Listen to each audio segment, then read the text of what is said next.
Hello everyone, it's your boy Otsutsuki here, back at it again with another new spankin' hot what if video. And today is, well, a new one I'm pretty sure no one on YouTube has done, surprisingly. And then later today, or maybe tomorrow, I'll be doing another one like this one, okay? Okay. This is what if Eri was... What if Kaguya was future Eri, or what if Eri was Kaguya? Now, for those who are wondering, how does this AU even work? And how does that even work? Don't worry about it.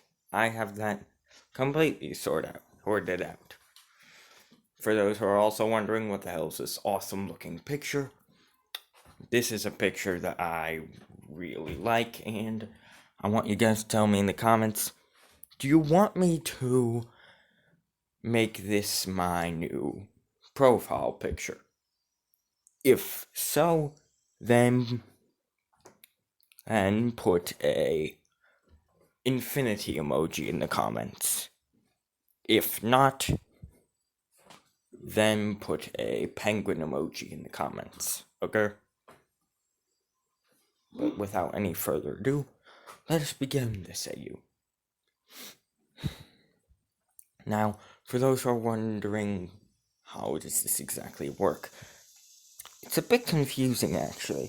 You see, the main premise of this AU is that, well, future Eri from a alternate timeline of MHA basically is sent to the primary or original timeline of MHA. It's a bit confusing, but don't worry about it. I'll explain that later. In this AU, we see Eri, a young child, as she is walking down the streets of Musatafu, Japan. As she's walking right beside her best friend and pretty much adopted older brother, Deku. She's just smiling, walking with him, skipping, hopping, those adorable little airy things we all love in life. And then Deku is punched from the side into about a mile back into a wall. Eri is terrified as she looks and sees not the one she was expecting to see. She was expecting to see Overhaul with some sort of robo arms trying to get her back. But what he saw was something stranger. And what she saw was something stranger. What she saw was a man with long, flowing, silver hair, like hers. However, this man had pure white skin and pale white eyes.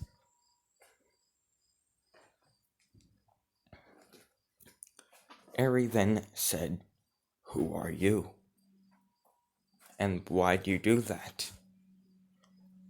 The man did not answer her, as he held out his palm and said, "Sleep."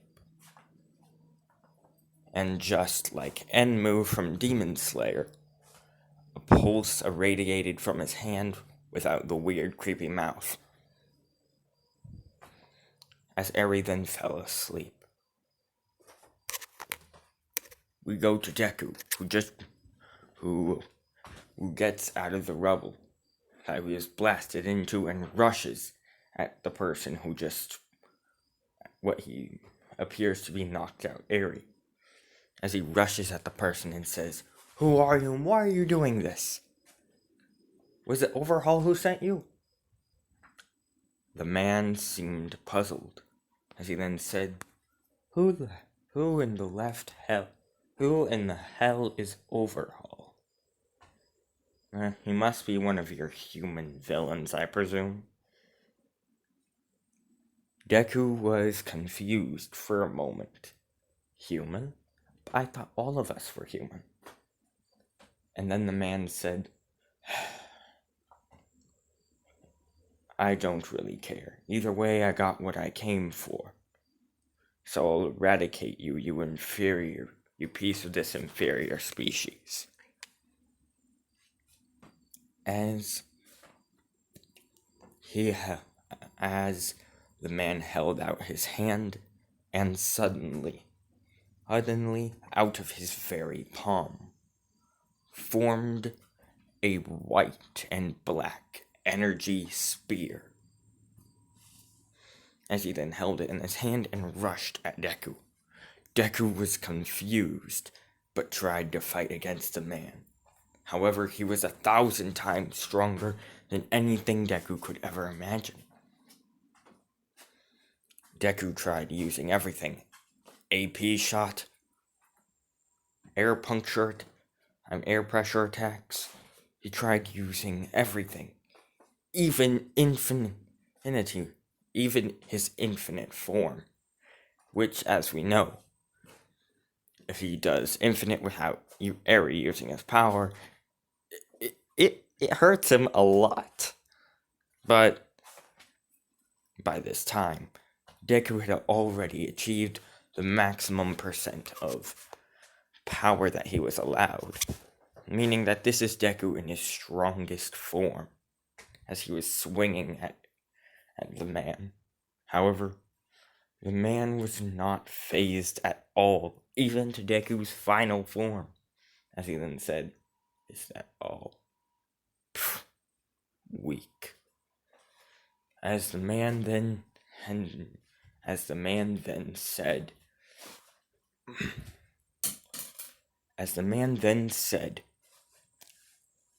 void style, eternal darkness. As then the man held out his left palm, as it then turned completely black. As then what could only be described as every single monster and creature imaginable, made out of shadows with black flesh and blood red eyes, hurtled all at once and as some sort of terrifying combination at Deku. However, it split apart and then wrapped around Deku. As the man then said, "Die," as he snapped his fingers, and Deku then exploded. Now, Eri, he had awoken and saw this. As she then said, "Mr. Deku," as she was crying. The man then said, "Do not cry, little one." He was inferior, so he did not matter. Eri then said, "But he's my friend. He was my best friend, you monster." The man then just sighed and said, "Come. Let me take you home." As the man then stretched out both of his palms. As what appeared to be a black and white portal opened up. As the man then walked in, as Eri would then open her eyes, as she closed them while she was crying, as she would look around and would see that this place did not seem normal. It was like the laws of physics, matter and reality, time itself, space even, didn't exist. As the man just held out his palms as what appeared to be some sort of ooze that was shifting matter every single second, suddenly turned into a suddenly turned into a walkway, as it then floated down right onto the man's feet. As Eri then said, who are you? The man then smiled. Not a sinister smile, but a kind one. As he then sat Eri down on what appeared to be a chair or couch or futon. As the man knelt down, as he then did a kind, eyes closed smile. We know this as the smile that Tanjiro Kamado does.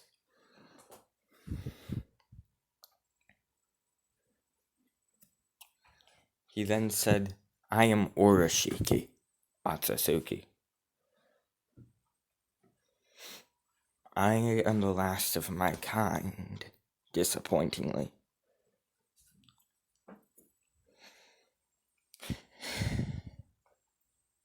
However,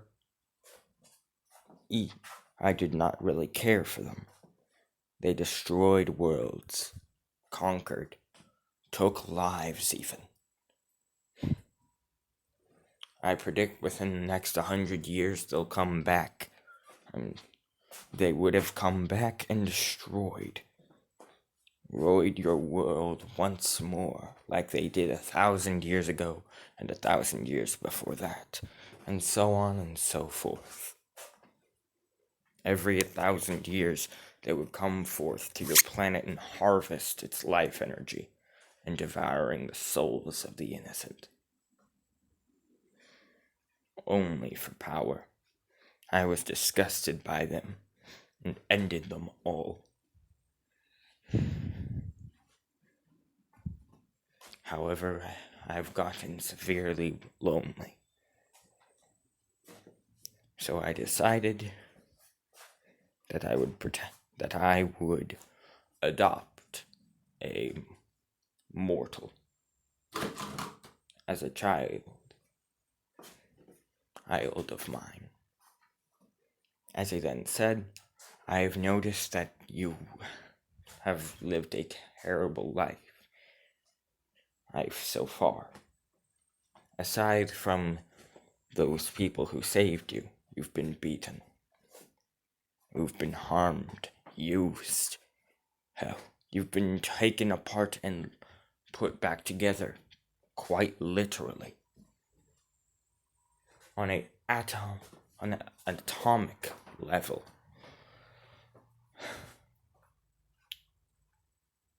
So I decided that I would care for you like no one else could. Urashiki said. As he then said, however, all I require for you is to never use your mortal power again, and to eat this fruit from this tree at least once a day, he said as he pointed to what appeared to be a white and gold fruit that was on a branch of what seemed to be a very old gray and white oak tree. As he then said, every time you pluck a piece of root, the tree will regenerate its fruit within 24 hours. All I require is for you to eat from the tree every single day for at least 10 years. And so she did. Urashiki was nice to her, kind even. However, over time, Eri began to lose her humane memories. She forgot what it was like as a human, and even forgot what quirks were, or that she even had one. Along with this, Eri had by not using her quirk anymore. Aries' small yellow horn had protruded back into her forehead and had protruded fully into her head.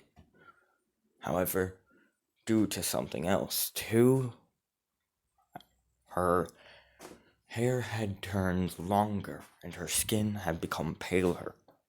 Her eyes became pale white, just like Urashiki's. The man even decided to one day change Aries' name, as he then called her Kaguya Otsutsuki. He trained her how to float, how to manipulate simple things, even how to use chakra to a small extent, as he didn't want her to grow up to be a warmonger, but more such a peaceful and kind woman. He only taught her any technique for defense. He said if you wish to learn any other techniques, then when you're older you will have to create some, okay? She looked at the man and then said, "Okay, Papa." Urashiki smiled. Once more. He had not smiled for such a long time. Taking care of this young girl was had made his whole life worthwhile. However, many, many, many years ago, many years later, Urashiki was not exactly feeling well. She looked at Urashiki and noticed that his skin was cracking. His flesh was cracking. Even his eyes were cracking like glass, or like a very old vase that is in your grandma's attic that gets hit with a bowl, and that gets hit but not falling apart, or like a phone screen. Whatever analogy you use, it's pretty simple. Skin, flesh, and bones were cracking. His blood was slowing down. Eri then looked at Urashiki and said, "Papa, what's wrong?" As Urashiki then said, "I suppose it's time I told you. I'm dying, Eri. I'm dying, Kaguya. I wanted to spend the last of my days with you. Oh, I didn't tell you, so you'd be happy. But I am dying. You see, Otsutsuki are not just very powerful, but we are semi-immortal. We can live for a very long time, but that is not immortality of any kind. However, we can choose a body and transfer our consciousness, abilities, and even physical states to it. However, that was the way of the others, the warmongers. So I never chose a karma. I am someone to give my karma to not because no one was worthy of it. There were many who were worthy of it. I didn't want to live forever, because with that age would come eternal loneliness, knowing that every being would die. So I did what I thought was the most heroic action, and decided to not take a karma seal, and to not give anyone my karma seal. And today is the day I die.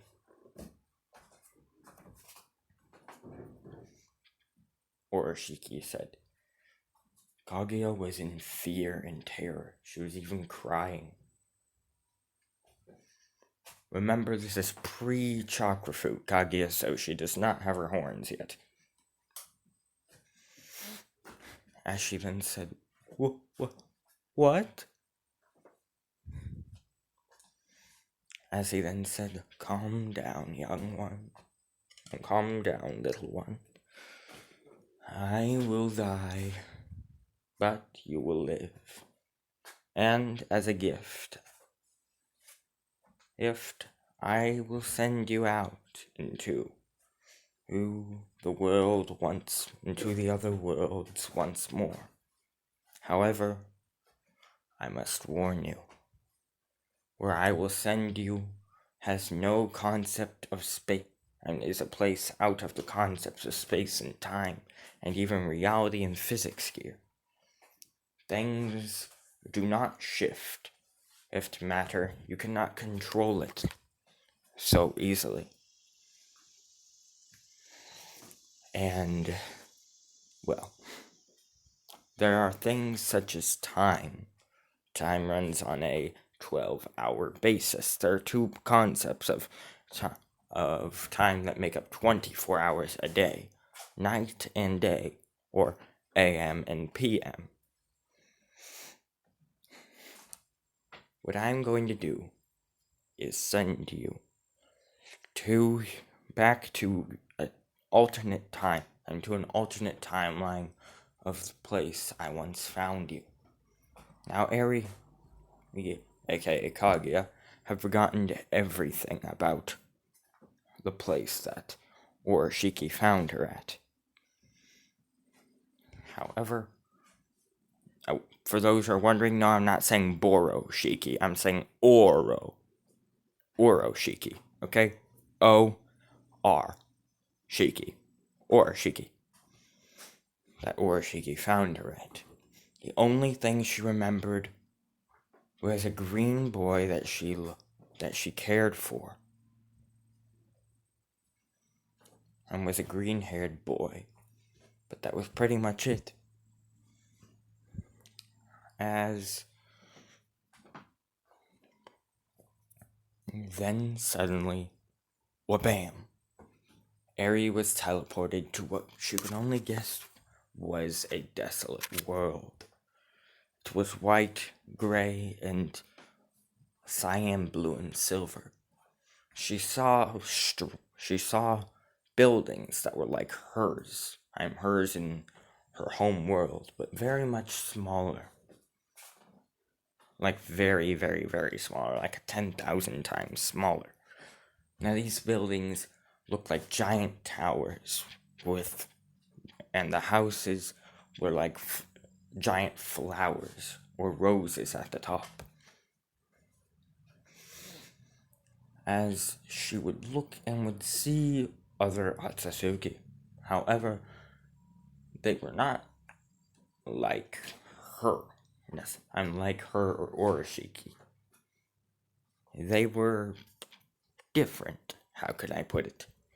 They were fighting non-stop. Fighting over these fruits. These small red fruits. As she then thought, Papa must have accidentally sent me to to the time when the other Otsutsuki existed and were fighting over power. As she was wandering and and was terrified of what she saw. She saw Otsutsuki literally turning others into fruits and devouring them for power. She was trying to hide amongst these giant buildings and artifacts, when suddenly she bumped into a man who was very tall, with very long silver hair. The man had white Byakugan eyes, and had horns that, unlike her father's, they were not shaved or cut off. You see, Urashiki had decided that his horns were a symbol of evil. He cut them off.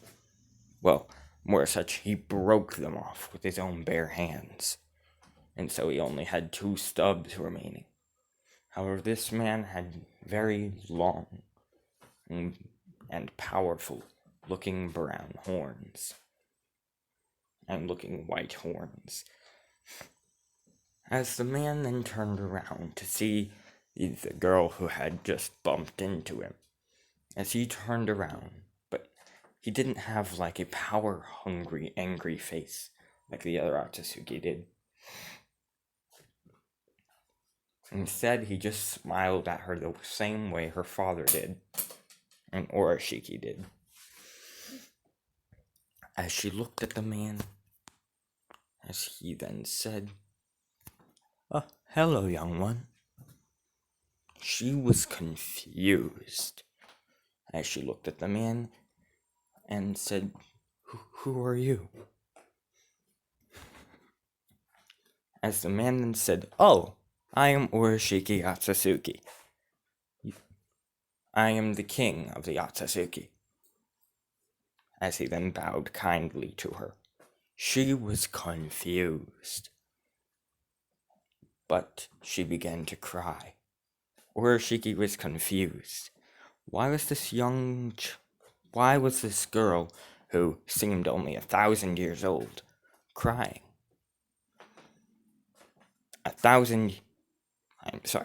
Only at 10,000 years old, crying. To them, 10,000 years old is basically like 4 years old. Okay? As Urashiki then said, Youngling, why are you crying? As she then said, no reason. As she then gave back a very kind-looking smile to Urashiki. As he then said, as he then heard a loud noise and said, come, young one, it's not safe out here. As he gave her a gentle hand and walked with her to what appeared to be a palace. This palace was not like the other buildings. It was a ginormous gold, silver, and white palace that was simple to that was very similar to Japanese architecture.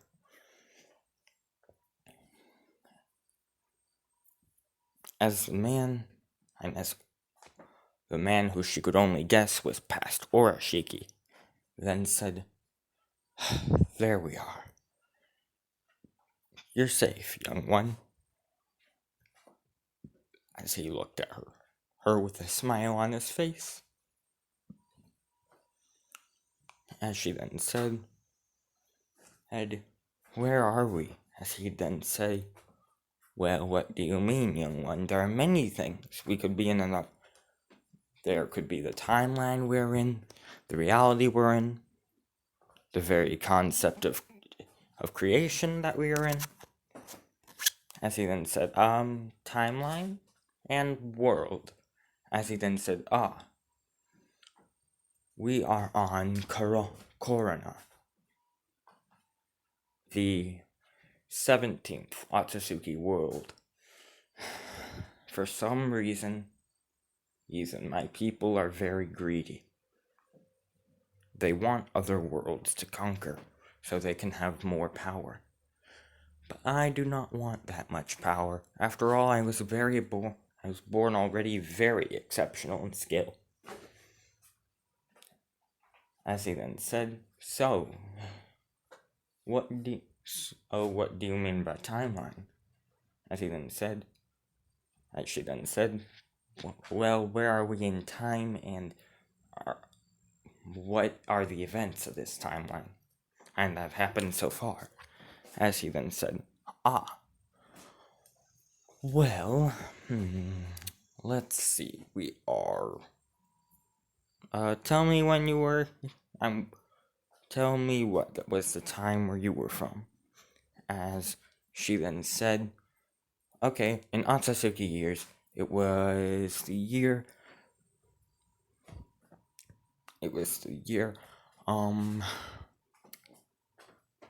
9,086,000,000,000,000 and 3298 8-4. As he then said, that is, carry the zeros and yeah, that's about 3,000. That is about 3,000 years and 5,000 years before this. As he then said, well, I am a very powerful Otsutsuki, and, well, I would actually like to know, why were you crying? It wasn't for nothing. As he looked at her, as she then said, where I'm from, I guess you could say, alternate or future you, an alternate version of you raised me. As he then smiled and said, well, if you'd like, I can raise you again, or at least until the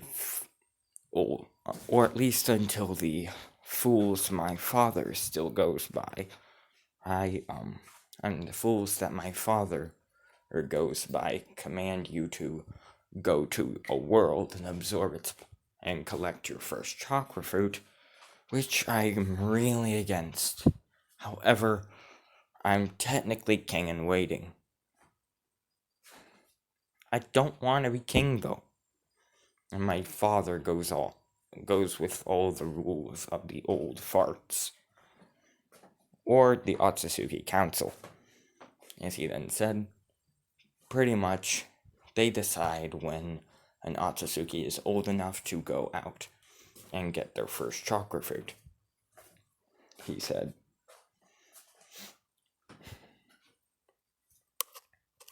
as we skip about 300 years later. It's been a very long 300 years with the younger Urashiki, but it's been very nice. Urashiki's dad, on the other hand, is a bit more strict, and is kind, but at the same time, power hungry. He's power hungry because he believes that the other Otsutsuki will try to harm his family in order to weaken him emotionally, so they can rule over the other Otsutsuki and bring forth chaos. So he wants power to protect his family.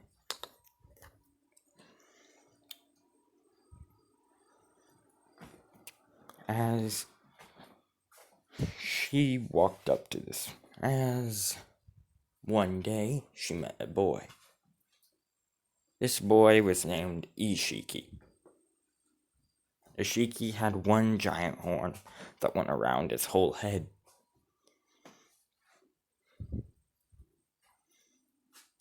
Eventually, about 50 years after that, the council had decided that it was time for Kaguya and Urashiki to go collect their first world.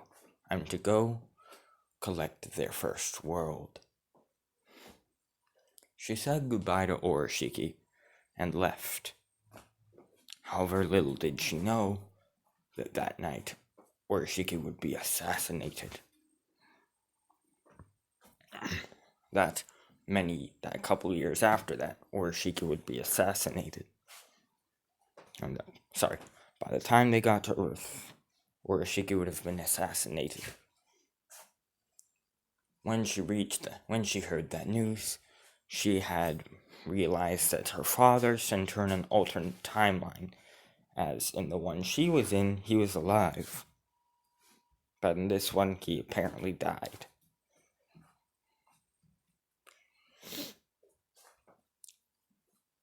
But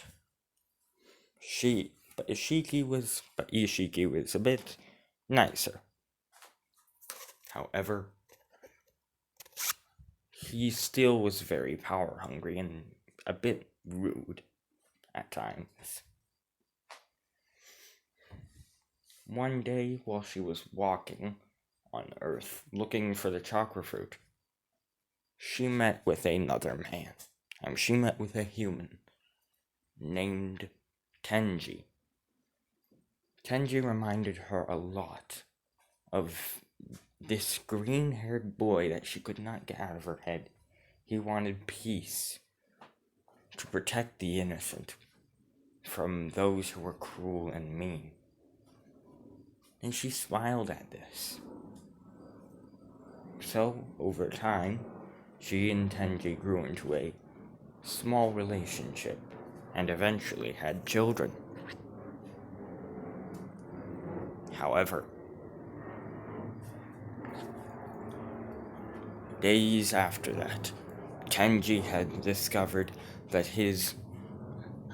Kaguya was sent there to destroy the world and take their life force energy. He was terrified and tried to sent his armies to kill her. Kaguya was confused. She saw one of her human friends get killed trying to reason with Tenji's armies. However, it did not work. She cried in sadness. As it was a vacation and her children were back at the palace with Tenji.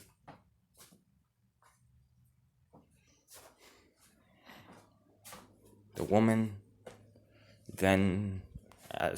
was at a place that she was living at and grew up in, and kind of, I guess you could say, lived in for a couple of years. And for a couple of months. She became very close friends with the monks who lived in this palace. However, they were being killed by Tenji's army as well. She rushed to the one thing that was forbidden in the palace that she respected. It was called the God Tree, or the Jubi Tree. From it was one singular fruit. One singular red fruit. The thing she was looking for, but swore that she wouldn't take. It was the chakra fruit. She dashed at it and grabbed it. However,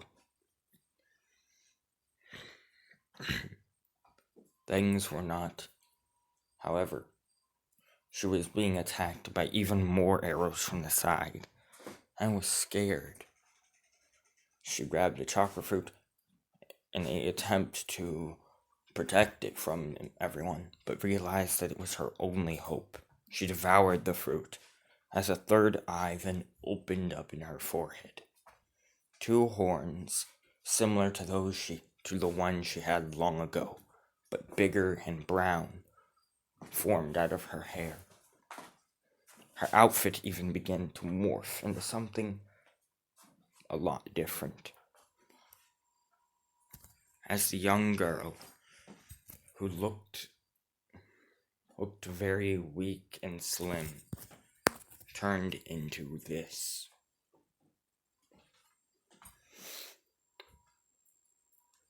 She then combated Tenji's armies and killed everyone with something called the Infinite Tsukiyomi. Of course, we all know what happened after that.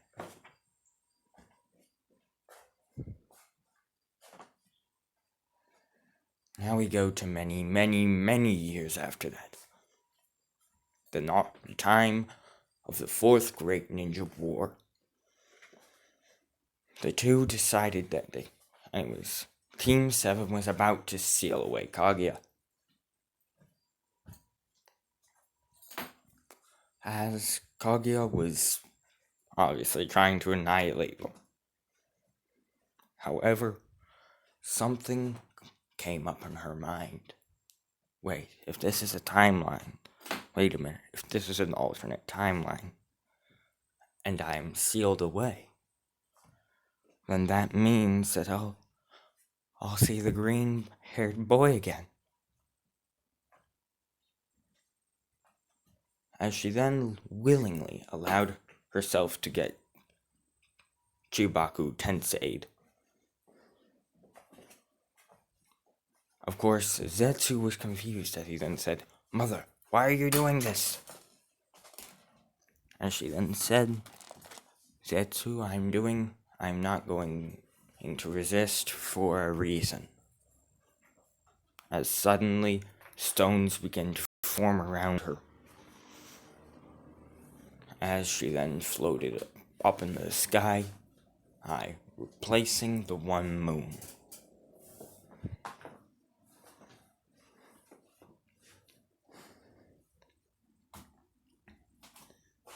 And there she was for many years, and for thousands of years. Of course, since this is an alternate timeline, on the other hand, Zetsu was commanded to protect the human race from the other Otsutsuki, which he did perfectly. All he had to do was commands, and was find someone with very high intelligence, teach them how to do the reanimation jutsu, and then when the Otsutsuki came, just spam, just reanimate my guy, Naruto. Just reanimate my guy, all the Hokages and all the other Kage, Madara, Uchiha, all the Otsutsuki, and all the Akatsuki.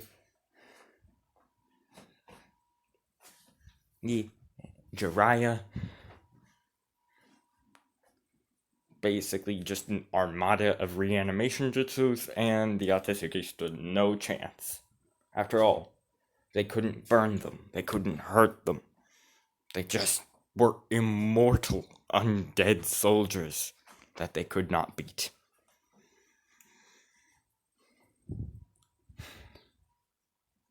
By the way, tell me how you would fare if you were to fight all of those reanimations. Do you think you would be folded like a lawn chair? If yes, put yes in the comments. If no, put no in the comments. If you think you'd absolutely get annihilated, say, "Are you effing insane?" But anyways, the Otsutsuki would have obviously lost, and the king of the Otsutsuki would even have died. I'd try and get at the next chakra fruit in the 10 tails.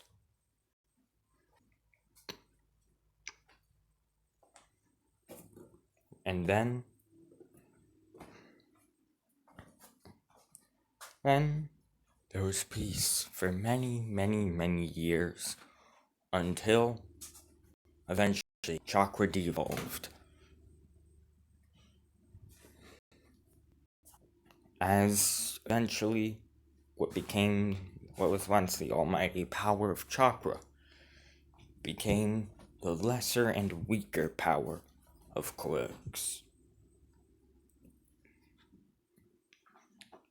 As we go to Eri, who is sealed in the moon, and to Kaguya, who is sealed in the moon. As suddenly she hears a crack, as she looks at the seal and sees its cracking of old age. As suddenly the seal poofs into nothingness. As she then floats down and disguises herself in a normal outfit. Or, well, not yet. She then walks around and sees a man with a weird bird mask, grabbing onto what could only be known as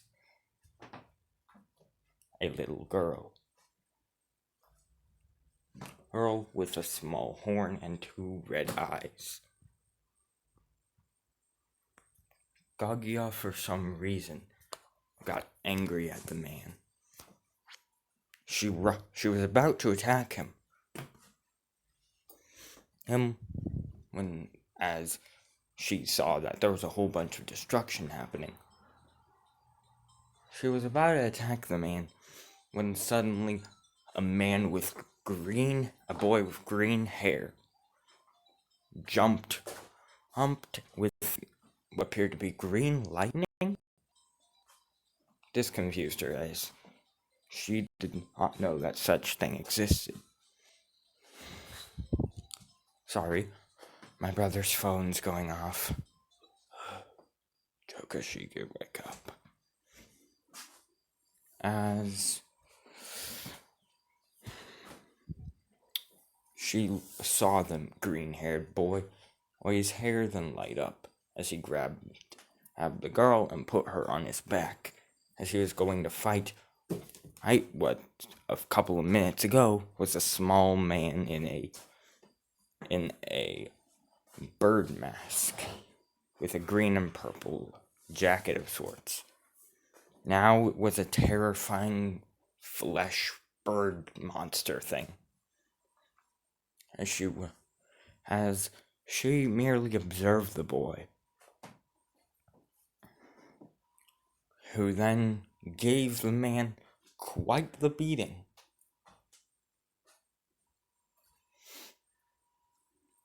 As she then smiled and for some reason blushed at the boy. As she then walked out of the shadows and followed the boy to what she could only guess was his home. When in all actuality, she followed him to UA. She went to the place where she sensed his aura the most, which was his dorm and hid in the closet. As we go to Deku, who had just beaten the crap out of Overhaul and saved Eri. He was going in his